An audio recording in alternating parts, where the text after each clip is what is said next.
जय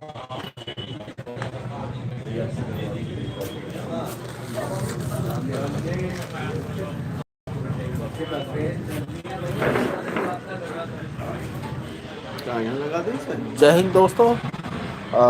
आज मैं आपकी मुलाकात राजेश चौधरी जी से कराऊंगा। राजेश चौधरी जी जो गाजियाबाद में पूर्व 18 वर्षों से वकालत कर रहे हैं और अच्छे अधिवक्ताओं में गिने जाते हैं। नमस्कार भाई साहब,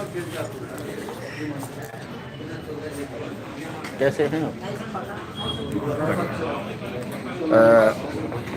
आप बड़े मुस्कुरा रहे हैं, क्या बात है? ये मुस्कुराने वाली बात ही है।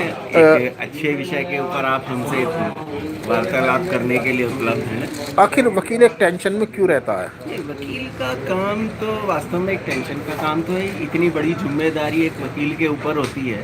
उसे न्याय भी देखना है, उसे सामाजिकता भी देखनी है, उसे अपना घर परिवार भी देखना है। तो नेचुरली टेंशन का तो काम है ही। आप 18 वर्ष पूर्व से वकालत कर रहे हैं। हाँ जी। क्या हमारे हिंदुस्तान के जो केसेस हैं, हाँ। पेंडिंग केसेस, वो बीरबल की खिचड़ी हो गए हैं? कुछ कहना चाहेंगे आप? हाँ, ये बात सही है कि वास्तव में कुछ न्याय प्रणाली में भी कमी है, कुछ हम अधिवक्ताओं में भी कुछ कमी है, कुछ मजबूरियां भी हो जाती हैं, जिसकी वजह से पेंडिंग लगातार बढ़ती रहती है। लगातार बढ़ती रहती हाँ, है। लेकिन ऐसा नहीं है कि सारी ये पेंडिंग जो है क्रिएट एक एडवोकेट की वजह से ही होती है। इसमें कुछ न्यायपालिका का भी हाथ होता है, कुछ क्लाइंटों का भी मजबूरी होती है। तो ये आपने मुस्कुराना जो सीखा राजेश चौधरी जी, कहाँ से सीखा? नहीं, मुस्कुराना बहुत ज़रूरी है लाइफ के अंदर। जी जी जी यदि हम सिर्फ टेंशन अपने आप में दुनिया को दिखाएंगे तो वास्तव में टेंशन और ज़्यादा क्रिएट होगी। जी जी जी मुस्कुराने के क्षण यदि आदमी को मिलते हैं, व्यक्ति को मिलते हैं, तो वास्तव में मेरे ख्याल से जीवन की एक महत्वपूर्ण उपलब्धि उसे प्राप्त होती है। आज के टाइम में माहौल में, वातावरण में जहाँ हम उठते बैठते सब जगह टेंशन ही टेंशन है, लेकिन यदि मुस्कुराने के क्षण मिले तो उसमें मुस्कुराना बहुत ज़रूरी है। अच्छा, शादी को कितने दिन हो गए शादी आपकी? को लगभग 20 साल होने वाले हैं। तो 20 साल में कितनी बार मुस्कुराए आप वाइफ हाँ, के नहीं सामने? नहीं, मुस्कुराने में वैसे कभी नहीं छोड़ी मैंने, कभी कभी नहीं छोड़ी? नहीं नहीं, कभी नहीं, कभी। क्या राजेश चौधरी जी, हस्बैंड और वाइफ दोनों को एक दूसरे की रेस्पेक्ट करनी चाहिए? हाँ, बिल्कुल करनी चाहिए। ये तो बहुत ज़रूरी है। यदि रेस्पेक्ट आप एक दूसरे की नहीं करेंगे तो परिवार चल ही नहीं सकता। एक एक अच्छे परिवार के लिए बहुत ज़रूरी है कि मियाँ बीवी अपना आपस में जो है रेस्पेक्ट करें।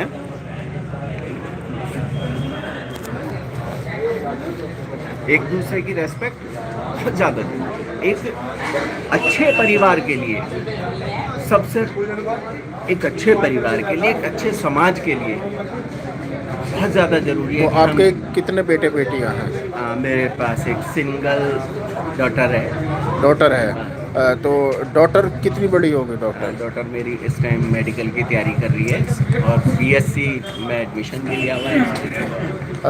तो राजेश चौधरी जी, जैसे कि आप पिता हैं अपनी पुत्री के, तो क्या आपने कभी शिक्षा दी है अपनी पुत्री को कि किन पार्ट्सों पर हाथ लगाना चाहिए, किन पार्ट्स पर नहीं? जब बच्चा हाई स्कूल के बाद इंटर में प्रवेश करता है, नहीं, बचपन में, बचपन हाँ में 24 बचपन साल में, जी जी बचपन में दरअसल हमारी एक जॉइंट फैमिली रही जी जी और सभी लोगों में आपस में बहुत प्यार रहा और जी उसमें जो था बच्चे को नेचुरली सबसे ज़्यादा चीज़ें सीखने को मिलती हैं वो एक मदर से मिलती हैं। जी जी एक फादर के पास इतना ज़्यादा टाइम नहीं होता कि वो हर विषय के ऊपर अपने बच्चों से बात कर सके। खासकर यदि बिटिया है तो उसकी मदर ही उसको वो सब चीज़ें सिखाती है, बताती है।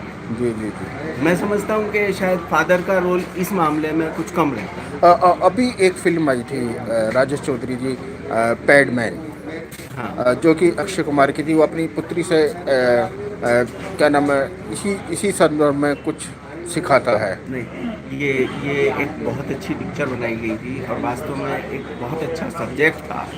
और मैं समझता हूँ हमारा देश के अंदर बहुत सारी परिस्थितियाँ हैं जिनके हिसाब से एक बच्चा हर उसमें जो है अलग परिस्थितियों में पलता बड़ा होता है।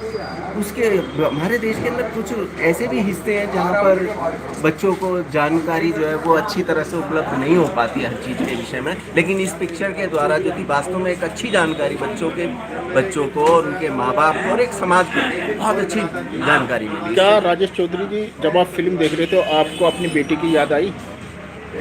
हाँ, कुछ समस्याएं थी जो वास्तव में एक बेटी के लिए होती हैं, जिसमें नेचुरली अपने परिवार का चेहरा भी आदमी के सामने आता है यदि वो गौर से उस चीज़ को देख रहा है, तो सब्जेक्ट उसके अंदर पिक्चर के अंदर है, तो नेचुरली आएगी सामने कुछ ना कुछ बात। पेरेंट टीचर मीटिंग के बारे में कुछ कहना चाहेंगे? हाँ, पेरेंट्स मीटिंग बहुत ज़रूरी है स्कूलों में, और पेरेंट्स को जो है उसमें जाना भी चाहिए। उससे आपके बच्चे की काबिलियत का, आपके स्कूल के बारे में बहुत सारी चीज़ें, बहुत सारी जानकारियाँ मिलती हैं, तो बहुत ज़रूरी चीज़ है पेरेंट्स मीटिंग, और इसमें मैं तो अक्सर जाता आता रहा हूँ। राजेश चौधरी जी, हमारे समाज में दहेज एक अभिशाप है, तो क्या कहना चाहेंगे आप? दहेज प्रथा वास्तव में एक गंभीर समस्या है हमारे समाज की जो है, और इसमें जो है कई बार वास्तविक रूप में भी पीड़िताएं होती हैं, और कई बार ऐसा भी होता है कि एलिगेशंस जो हैं वो झूठे भी होते हैं। अपने अपने कुछ मजबूरियां होती हैं जिसमें फंस करके कई बार लड़कियां झूठे आरोप भी लगाती हैं, और कई बार वास्तव में भी कुछ ऐसा होता है, तो ये वास्तव में एक अभिशाप है। भ्रूण हत्या के बारे में कुछ कहना चाहेंगे? भ्रूण हत्या भ्रूण हत्या एक गंभीर, मैं मान रहा हूँ अपने देश के लिए, जिसकी वजह से हमारे देश में खासकर जो कन्याओं का वर्ग है वो बहुत कम होता जा रहा है, और शायद यही स्थिति बनी रही तो आगे जो है बहुत गंभीर समस्या हो जाएगी। और शायद ये जो आजकल जो अपराध जो 376 के जो बढ़ रहे हैं, मैं समझता हूँ शायद हो सकता है ये भी एक कारण इसमें इन्वॉल्व हो। ये कुछ ऐसी चीज़ें होती हैं, लड़कियां कम हुई, राजस्थान एक ऐसा क्षेत्र है जहाँ पे वास्तव में लड़कियों की संख्या बहुत कम है। वहाँ पे देखा जाए तो यदि यही स्थिति हमारे देश के अंदर बनी रही, जैसी राजस्थान में, हमारे यूपी के अंदर भी संख्या लड़कियों की काफ़ी कम है इस टाइम जो है, तो ये वास्तव में दिक्कत वाली बात तो है ही। एक रेशो यदि बराबर चलेगा तो बहुत सारी चीज़ें जो हैं उसमें बन जाती हैं, और समस्याएं जो है उसमें काफ़ी कम होती हैं। राजेश चौधरी जी, हमारे समाज में 2 साल, 4 साल, 5 साल, यहाँ तक कि 60 साल की औरतों के साथ गलत काम हो रहे हैं, तो क्या कहना चाहेंगे ये आप एक इस विषय पर? मनोवृत्ति होती है, जी, एक मैं समझता हूँ एक मनोवैज्ञानिक दबाव भी मान सकते हैं इसको एक बीमारी भी मान सकते हैं, और ज़्यादातर ये एक बीमारी ही है। उस बीमारी के जो बीमारी एक हावी हो जाती है व्यक्ति के ऊपर, तब ये अपराध ज़्यादातर होते हैं। राजेश चौधरी जी, जैसा कि आपने कहा कि हम जॉइंट फैमिली में रहते हैं,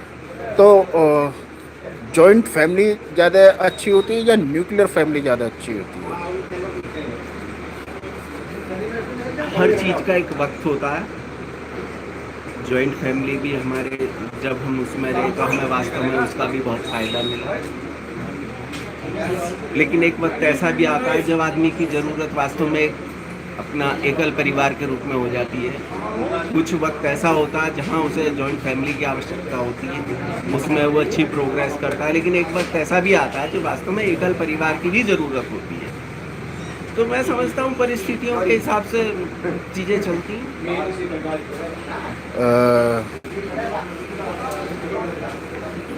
कितनी उम्र हो गई होगी आपकी? एज कितनी होगी?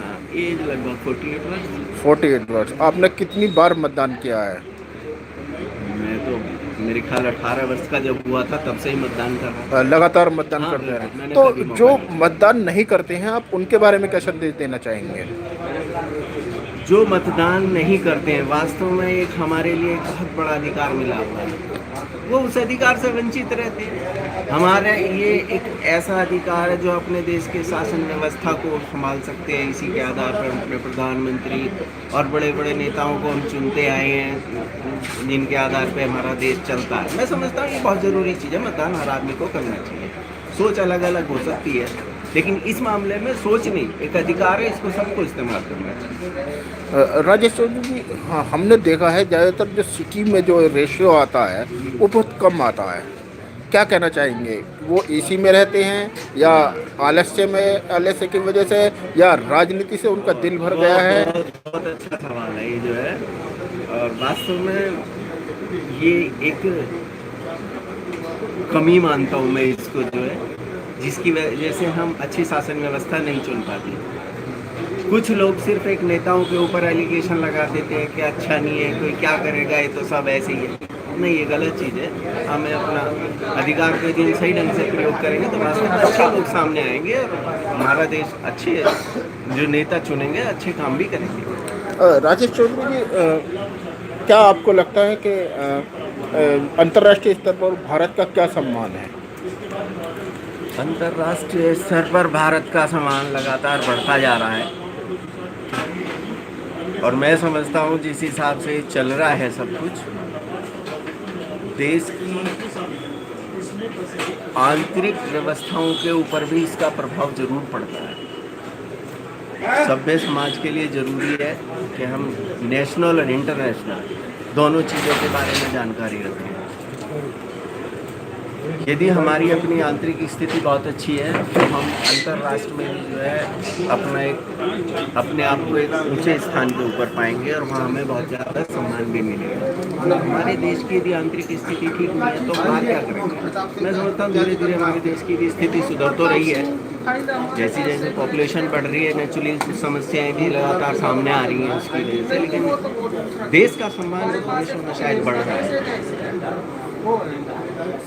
राजेश चौधरी जी, आपने मतदान किया 18 साल की उम्र के बाद, जब से आपकी वोट बनी आपने लगातार मतदान किया।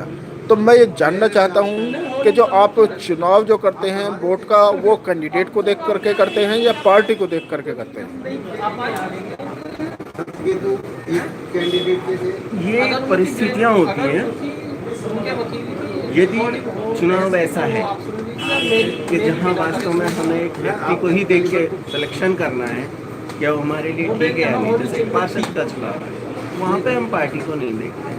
वहाँ पे जो है सीधे से अपने नज़दीक में करीब में जिनसे लगता है कि ये हमारे क्षेत्र में काम कर सकते हैं, जो उनके लायक हैं, वहाँ आदमी को देखा है। लेकिन जहाँ देश के ऊपर एक बात आती है, जहाँ देश के विकास की बात होती है, देश के विकास के ऊपर चर्चा हो सकती है, ऐसी जगहों पर जहाँ हमारे देश के सम्मान की बात हो, या वास्तव में पुरानी जो सरकार है उसमें कुछ कमियां रही और उसमें कुछ सुधार होने चाहिए जो जरूरी है और वो सुधार नहीं हो पा रहे, तो ऐसी स्थिति में बदलाव भी किया जाता है और उसी के हिसाब से वोट दी जाती है, ना कि एक जनरल व्यक्ति को देखते हुए कि हमारे यहाँ का या किस पार्टी का किसका नहीं। पार्टी नहीं देखी जाती इसमें, अपने यहाँ की समस्याएं, देश का विकास, बहुत सारी चीज़ें देखते हैं, वोट डालते हैं। तो राजेश चौधरी जी, जैसे कि आप मुस्कुराते बहुत अच्छा हैं, हर वक्त मुस्कुराते रहते हैं, सेहत के लिए अच्छा भी है, तो क्या शिक्षा में पहली क्लास से लेकर के अंत तक जब तक स्टडी की जाती है स्वास्थ्य का एक सब्जेक्ट होना चाहिए? सब्जेक्ट है। शरीर का यदि विकास होगा उसी हिसाब से दिमाग का भी आदमी के विकास होगा। शरीर के साथ साथ ही दिमाग का विकास होगा। मैं जहाँ तक समझता हूँ शरीर स्वस्थ होगा, दिमाग भी अच्छा काम करेगा। सब्जेक्ट होना चाहिए। इंसान को इंसान से ईर्ष्या करनी चाहिए? नहीं, इंसान को इंसान से कभी ईर्ष्या नहीं करनी चाहिए, बल्कि उसमें जहाँ सुधार की आवश्यकता हो वहाँ पे सलाह देनी चाहिए, जहाँ दिक्कत हो वहाँ उसका साथ देना। जैसों को तैसा के बारे में क्या कहना चाहेंगे? जैसे को तैसा मैं नहीं समझता उचित है। ईंट का जवाब पत्थर से देना, ईंट का जवाब पत्थर से देना भी मैं उचित नहीं समझता। परिस्थितियाँ हैं, परिस्थितियों के हिसाब से जवाब दिया जाता है। ये जरूरी नहीं है कि कोई मार रहा तो उसको भी तुम मारो। हाँ, कई बार ऐसी परिस्थिति भी होती है तो उसमें ये सब चीज़ें करती हैं। मेन चीज़ परिस्थिति। राजेश चौधरी जी, जितनी चादर हो उतनी ही पैर फैलाना। हाँ, बिल्कुल इस बात से मैं सहमत हूँ। क्या इंसान को संस्कारी होना चाहिए? हाँ, बिल्कुल संस्कारी होना चाहिए। क्या इंसान को लालची होना चाहिए? नहीं, लालची नहीं होना चाहिए। लालची होना चाहिए, एक चीज़ में लालची मैं समझता हूँ होना भी चाहिए। पढ़ाई है, सामने वाला आपसे अच्छा पढ़ रहा है, सामने वाला तुमसे अच्छे काम कर रहा है, सामने वाला तुमसे ज़्यादा प्रैक्टिस कर रहा है, नेचुरली उसकी तरफ दौड़ लगानी चाहिए, उसके पीछे पड़ना चाहिए। ये लालच एक अच्छा लालच है। क्या हिंदुस्तान के नेता थोथा चना बाजे घना हाँ, ये बिल्कुल ठीक बात है। इसमें ऐसा अधिकांश है, अधिकांश नेता ऐसे ही हैं। First impression is the last impression, क्या कहना चाहेंगे? बिल्कुल ठीक बात है। First impression last impression. एक छाप जो यदि आपने किसी व्यक्ति के ऊपर अपनी पहली उसमें छोड़ी है तो उसका असर मैं समझता हूँ लंबे समय तक रहता है और आपके रिलेशन उसके साथ उसी हिसाब से हो जाते हैं। क्या हिंदुस्तान में वकील सुरक्षित है? नहीं, वकीलों के ऊपर अब ये नहीं कह सकते कि वकील सुरक्षित है। वास्तविकता है कई बार ऐसे ऐसे केसेस हो चुके हैं कि जिसमें वकील एक तानाशाही का भी शिकार हुआ है, वकील के ऊपर हमले भी बतेरे हुए हैं। पूरी तरह से मैं नहीं मान सकता कि वकील पूरी तरह सुरक्षित है। वकील और पुलिस के बीच के संबंध कैसे होने चाहिए? वकील और पुलिस के बीच जहाँ तक संबंध है, ये संबंध तो जो है बनते और बिगड़ते रहेंगे हमेशा। इनके दोनों के काम ही ऐसे हैं, हमेशा पुलिस के खिलाफ ही वकील को खड़ा होना है। 2019 के लोकसभा चुनाव के बारे में क्या कहेंगे? बहुत इंटरेस्टिंग इलेक्शन होगा। तो क्या मोदी जी दोबारा प्राइम मिनिस्टर बनकर आएंगे? पूरी तरह से नहीं कहा जा सकता कि फुल फ्लैश आएंगे। क्या संदेश देना चाहेंगे आप जनता को? संदेश बिल्कुल एक संदेश ये जरूरी भी है आज के हमें जो है अपनी मत का अधिकार बहुत सोच समझ के करना चाहिए और ज़्यादा से ज़्यादा लोगों को उसका मत का अधिकार करना चाहिए। इससे हम जो अपने राष्ट्र के निर्माण में महत्वपूर्ण सहयोग कर सकते हैं। राजेश चौधरी जी, आपने कीमती समय दिया, धन्यवाद। हमारे साथ है राजेश चौधरी जी। आपको हमारा चैनल पसंद आया तो लाइक कीजिए, सब्सक्राइब कीजिए। जय हिंद, जय भारत। बहुत बढ़िया।